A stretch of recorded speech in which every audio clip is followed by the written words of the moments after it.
¿Se oye? Tal vez sea la persona menos indicada. Bueno, me levanto porque así no tenéis que hacer gimnasia con el cuello. Soy Silvia Carrasco y soy la ponente de Mañana por la Mañana. No iba a preguntar, pero como no se anima nadie, pues me animo yo. Vamos a ver si lo he entendido bien, porque en la presentación de los datos, claro, entiendo que es una primera explotación, como ya me habías comentado, pero, por ejemplo, en relación a la terminología utilizada a la hora de pedir que el discurso político sea cuidadoso para no reproducir situaciones de estigmatización, a veces deberíamos también hilar un poco más fino desde la investigación a la hora de proporcionar terminología y conceptos. Entonces te propongo, a lo mejor los datos no lo permiten, es una pregunta, por lo tanto, áreas de origen, vienen de África. Bueno, podríamos hilar un poco más fino de qué zonas, de qué áreas lingüístico-culturales, porque esto nos puede dar una pista sobre qué tipo de presencias tenemos aquí. Y me refiero, por ejemplo, pues a cuestiones de racismo. Si decimos bien de África, pues no sabemos qué, ¿no? Otra cosa es en relación a los matrimonios mixtos, que también ignoro si los datos lo permiten. En la primera explotación que hice yo de los datos en Cataluña en el 2002, publicada en 2002, un dato sorprendente que se ha mantenido es el alto grado de matrimonios mixtos dentro de nacionalidades extranjeras. Entonces, cuando hablabas de matrimonios mixtos, no sé si implícitamente te referías a nacionalidad española, nacionalidad extranjera, porque vocabulario autóctono, inmigrante, pues no definiría demasiado, o también incluías este repertorio, no sé si los datos lo permiten, ¿no? Y para terminar, y mientras tanto habrá gente que se habrá preparado preguntas, digo yo, porque los datos son importantísimos y me consta que es la primera vez que se presentan en público, ¿no? La cuestión del origen inmigrante tal vez ha sido una cuestión de la traducción simultánea. No he entendido muy bien una cifra que se ha dado de 200.000 personas. No he acabado de entender a qué se refería, qué incluía esa cifra de 200.000 personas. Si estábamos incluyendo a solo personas de nacionalidad extranjera, solo personas nacidas en el extranjero, personas de origen extranjero con todo este tipo pues, de salvedades que hacemos, ¿no? de la diversidad de situaciones, o se refería a otro tipo de cuestiones que no lo he entendido. Pero bueno, eso era para interesarme por los datos. Me parece que está muy bien que por fin existan y que podamos hacer comparaciones entre distintas zonas del Estado y desde luego de Europa. Gracias.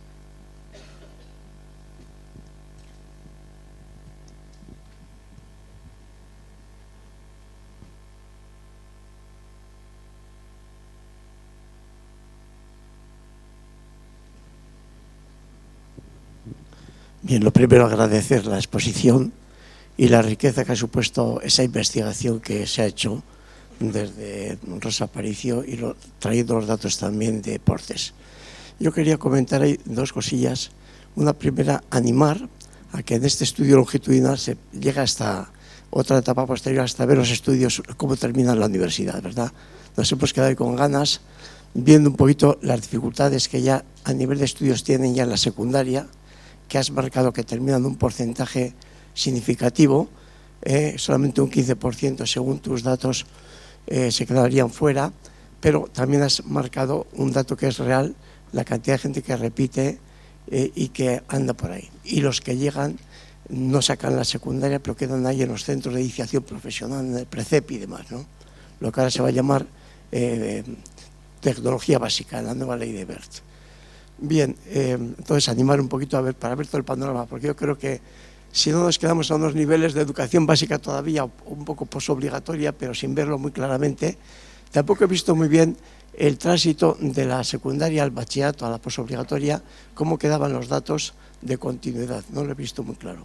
Desde la ESO, luego hasta los 18 años, que era el final de la secundaria, ¿no? Me ha extrañado, y no sé, que habría que mirar un poquito, el dato que habéis dado un poco de autoestima, los factores influenciales de la familia muy importantes, pero había también expectativas y más, el dominio del idioma. Había ahí un dato que se marcaba un índice de autoestima mayor en los chicos que en las chicas, pese a que los rendimientos, por lo menos en el tema de estudios, eran 8 puntos casi por encima de las chicas que los chicos. Entonces, a ver cómo, qué factores más hay en la autoestima femenina puede ser influir para que quede vaya siempre un poquito hacia abajo. Yo algunas cositas que hemos hecho también de estudios confirmaban la misma línea, en ese sentido. Bueno, pues sencillamente un poco, si se quiere comentar algo de ello. Gracias.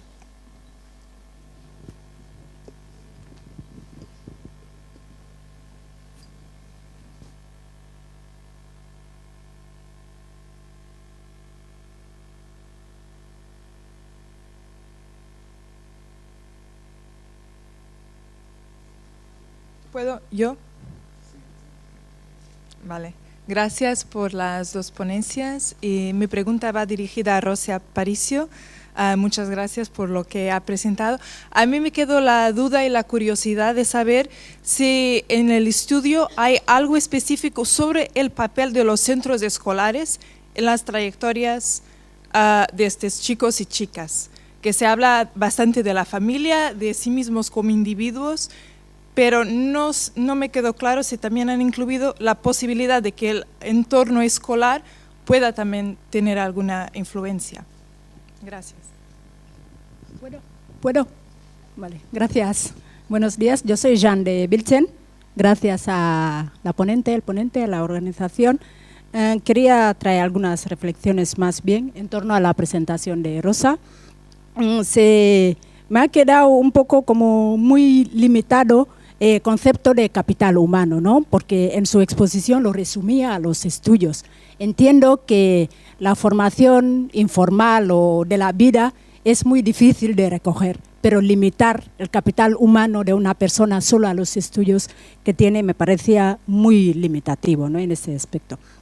Otro aspecto que me gustaría comentar es el índice de implicación de los padres y madres en la educación, ¿no? Me gustaría aquí saber si tenéis ese índice de madres y padres autóctonos, ¿no? Para poder comparar, porque en otros datos sí que hemos tenido la comparación con autóctonos, pero en este aspecto no hemos tenido. Y me gustaría recalcar también que a veces esto ha servido como para mostrar que padres y madres inmigrantes no están implicados o no se preocupan por los estudios de sus hijos y hijas, y es que muchas veces, si tomamos aquí, vivimos en Euskadi, la mayoría de las personas no entienden euskera, no saben euskera, entonces difícilmente podrían ayudar a sus hijos. Muchas gracias.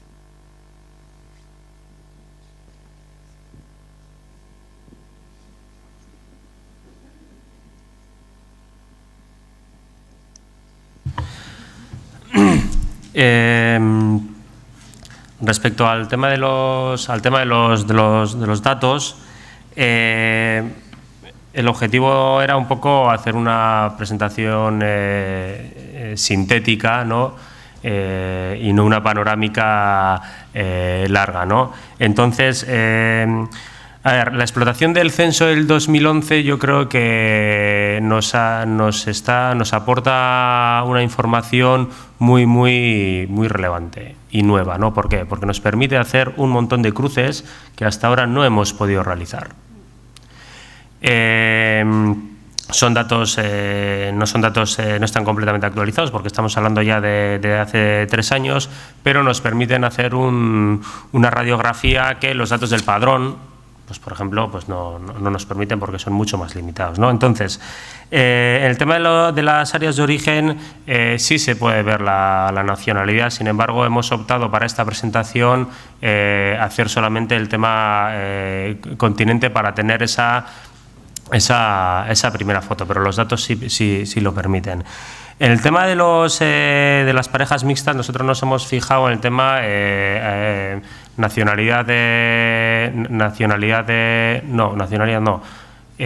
lugar de nacimiento del padre y lugar de nacimiento de la madre, ¿no? Si ha nacido en el Estado o ha nacido el extranjero. No nos hemos metido en el tema diferentes nacionalidades extranjeras, cómo se ha relacionado, pero obviamente creo que será una cosa muy interesante. Y respecto a esas 200.000 personas, lo que hemos hecho ha sido calcular el origen de la población de una manera diferente. no teniendo en cuenta el origen de la persona, sino teniendo en cuenta el origen de sus padres y madres. Es decir, son estas 200.000 personas, son personas que o su madre ha nacido en el del extranjero, o su padre ha nacido en el extranjero, o su madre y su padre han nacido en el extranjero. Y de ahí sale esta cifra global, esta cifra general, que luego ya de aquí deberíamos de empezar a ver esas parejas mixtas como son, qué efectos han tenido el tema de la reagrupación. Pues aquí podremos ver temas de capital humano, podremos ver temas de desempleo, podremos ver un montón de temas, ¿no? Pero el objetivo era un poco, estamos pensando siempre en el año 2014, 140.000 nacionalidad extranjera, 180.000 como mucho, porque son los nacidos en el extranjero, pero es que se nos escapan los de 0 y 10 años, principalmente de familias extranjeras que han nacido en Euskadi, esos 30.000 hijos e hijas, ¿no? que más en esta década han nacido aquí y que no las podemos contabilizar utilizando el censo. Y ahora, Rosa. Bueno, gracias por vuestras preguntas. Voy a intentar contestar a ellas, no sé si podré contestar a todas. En cuanto a lo de continuar, ya me gustaría a mí, para eso tengo que conseguir financiación. Estaremos en ello, esperamos, porque como os podéis imaginar, este tipo de estudio es bastante costoso, porque poder localizar, yo no os he contado lo difícil que ha sido el localizar a la muestra primera, ¿no? La segunda vuelta, lleva mucho trabajo. Pero bueno, yo espero que podamos continuar, y porque a mí también me quedaría muy frustrada si me quedo donde nos hemos quedado ahora. En cuanto a la autoestima, decías, sí, que las mujeres, sí, lo que yo misma recalqué, que las mujeres tienen peor autoestima, pero sin embargo tienen mejor rendimiento, continúan más en la escuela, tienen mayor rendimiento. Y que esto confirma datos que tienes en otra parte. ¿Cómo se explica esto? Pues la verdad no lo sé, ¿no? Yo no lo encuentro tan contradictorio, porque la autoestima a veces puede ser baja, pero también existen otros aspectos de voluntad, de querer superar, de esfuerzo, y quizá la mujer tiende más a eso que el hombre, pero es pura especulación, ¿no? Es decir, porque luego hay otra cosa, ¿no? La mujer tiene más empeño en querer superarse, bueno, por la condición que ha tenido en la sociedad normalmente, ¿no? Y quizás entre los hijos de los inmigrantes esto es mayor, ¿eh? Un dato, por ejemplo, que no comenté, pero que yo creo que es indicativo de algo también, en las relaciones familiares o intergeneracionales, los hombres tienen mejor relación que las mujeres. ¿Por qué? Pues probablemente por eso, porque las mujeres están queriendo más emanciparse, sobre todo en muchos de estos grupos sociales, tienen más empeño por emanciparse, y el empeño por emanciparse también les lleva a querer sacar mejores notas, porque en parte su emancipación va a depender de eso, ¿no? A pesar de que en la sociedad y en la propia familia también, pues la imagen que se le revierte es de que ella no es para eso, ella a lo mejor, en cambio el hombre sí, y por eso también su autoestima será más baja, pero el empeño puede ser mayor. No es una respuesta, es pura especulación. Y en cuanto a la tercera, no la cogí bien. Algo me decías de que no veías bien la relación entre la ESO y el paso a la universidad o algo así. ¿Entendí yo?